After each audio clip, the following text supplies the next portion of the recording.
Assalamualaikum warahmatullahi wabarakatuh.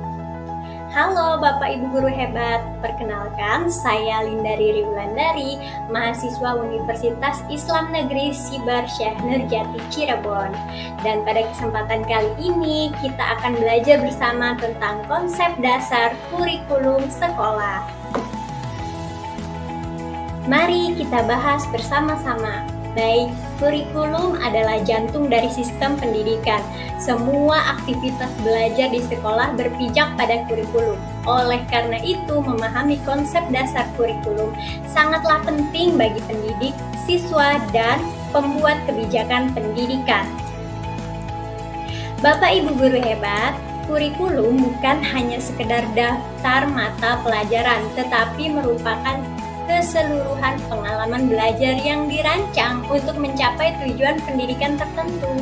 Ia merupakan alat penting yang digunakan sekolah untuk membentuk karakter, pengetahuan, dan keterampilan peserta didik. Karena itu, pemahaman yang mendalam tentang kurikulum menjadi hal yang krusial bagi semua elemen pendidikan, guru, kepala sekolah, pembuat kebijakan, hingga peserta didik itu sendiri. Kurikulum berasal dari kata Latin currere yang berarti lintasan lari atau tempat berpacu. Secara makna, kurikulum menggambarkan lintasan yang harus ditempuh siswa dalam proses pendidikan. Definisi modern dari kurikulum telah berkembang menurut ahli seperti Rob Taylor. Kurikulum mencakup tujuan pendidikan, pengalaman belajar, pengorganisasian pengalaman, dan evaluasi. Dalam praktik di sekolah, kurikulum mencakup semua aspek pembelajaran, mulai dari tujuan yang ingin dicapai, materi pelajaran, metode pembelajaran, hingga cara menilai hasil belajar siswa. Kurikulum mempunyai 3 fungsi utama. Yang pertama, fungsi konservatif, mengandung nilai-nilai budaya, tradisi, dan norma yang diwariskan kepada generasi berikutnya. Sekolah menjadi tempat pelestarian budaya. Yang kedua, fungsi kritis dan evaluatif, membekali siswa dengan kemampuan berpikir kritis terhadap realitas sosial dan pengetahuan yang diterimanya, termasuk nilai dan kebijakan dalam masyarakat. Yang ketiga, fungsi kreatif, yaitu mendorong siswa dan guru untuk menciptakan hal yang baru, melakukan inovasi, dan menjawab semua tantangan zaman. Kurikulum idealnya mendorong kreativitas, bukan hanya sekedar hafalan. Bapak Ibu Guru hebat, ada 4 komponen dasar kurikulum menurut Rob Taylor. Yang pertama, tujuan pendidikan, menentukan arah dari seluruh proses pembelajaran. Tujuan bisa bersifat umum, misalnya menjadi warga negara yang baik, itu tujuan bersifat umum ya. Dan atau yang bersifat spesifik, misalnya mampu menyelesaikan soal matematika dasar. Yang kedua, isi atau materi pembelajaran. Semua bahan ajar yang diperlukan untuk mencapai tujuan bisa berupa teori, praktik, keterampilan, hingga nilai-nilai. Yang ketiga, strategi atau metode pembelajaran.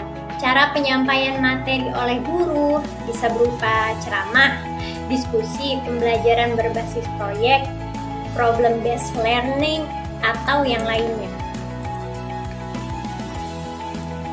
Bapak Ibu Guru hebat, ternyata ada berbagai jenis-jenis kurikulum loh. Di antaranya yang pertama, kurikulum tersurat. Adalah kurikulum formal yang dirancang oleh pemerintah dan dituangkan dalam dokumen resmi seperti silabus dan RPP yang sering Bapak Ibu Guru gunakan atau buat itu. Yang kedua, kurikulum tersembunyi adalah nilai-nilai sikap dan norma yang dipelajari siswa secara tidak langsung melalui interaksi di sekolah, misalnya belajar disiplin karena aturan masuk kelas, seperti itu. Terus kurikulum nol adalah hal-hal penting yang harusnya diajarkan tetapi tidak diajarkan. Seperti apa itu Bapak Ibu? Yaitu seperti pendidikan seks atau pendidikan toleransi yang seringkali diabaikan, padahal itu penting. Nah, dalam menyusun kurikulum ada beberapa prinsip yang harus diperhatikan. Yang pertama, relevansi.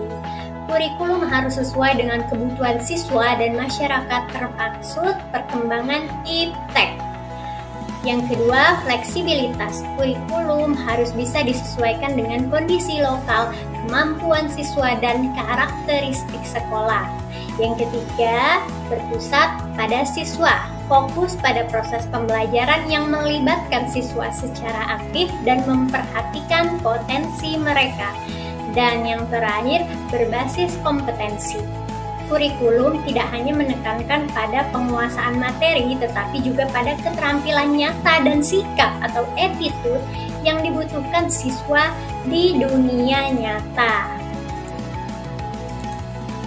Nah, seperti apa sih kurikulum yang ada di Indonesia? Saya yakin Bapak dan Ibu guru di sini sudah tidak asing dengan nama-nama kurikulum ini. Perkembangan kurikulum nasional di Indonesia mencerminkan perubahan kebutuhan pendidikan dari waktu ke waktu. Jenis kurikulum yang ada di Indonesia diantaranya kurikulum 2006 atau KTSP. Memberikan keleluasaan kepada sekolah untuk mengembangkan kurikulum sesuai karakteristik masing-masing. Yang kedua, kurikulum 2013, yaitu mengintegrasikan pendidikan karakter, pendekatan ilmiah, dan penilaian autentik. Dan yang saat ini marak dan digunakan yaitu kurikulum merdeka, yaitu menekankan fleksibilitas, pembelajaran berbasis proyek, penguatan profil pelajar Pancasila, serta memberikan kebebasan kepada guru dan siswa dalam proses pembelajaran. Baik, itu pasti sudah tidak asing lagi ya bagi rekan-rekan guru yang ada di Indonesia. Ternyata ada tantangan dalam implementasi kurikulum. Di setiap tantangan tentu saja akan ada peluang. Apa saja tantangan itu? Yang pertama, kesenjangan infrastruktur. Tidak semua sekolah memiliki fasilitas yang memadai, khususnya di daerah terpencil.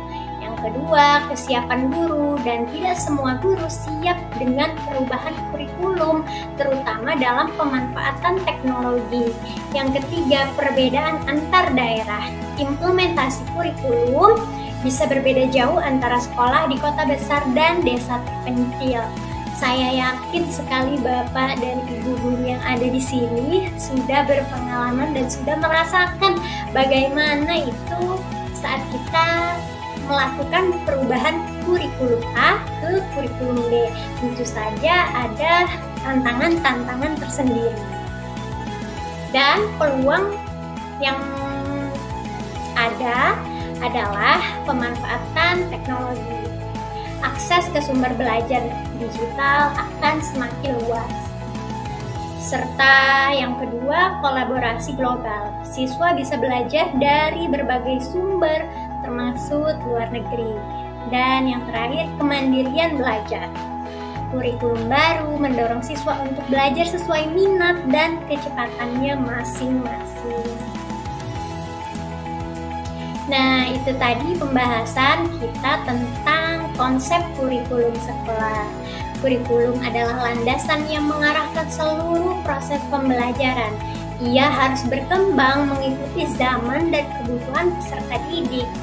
Itulah mengapa kurikulum di Indonesia itu beberapa kali ada perubahan. Penerapan kurikulum yang baik akan membawakan dampak yang besar pada kualitas pendidikan.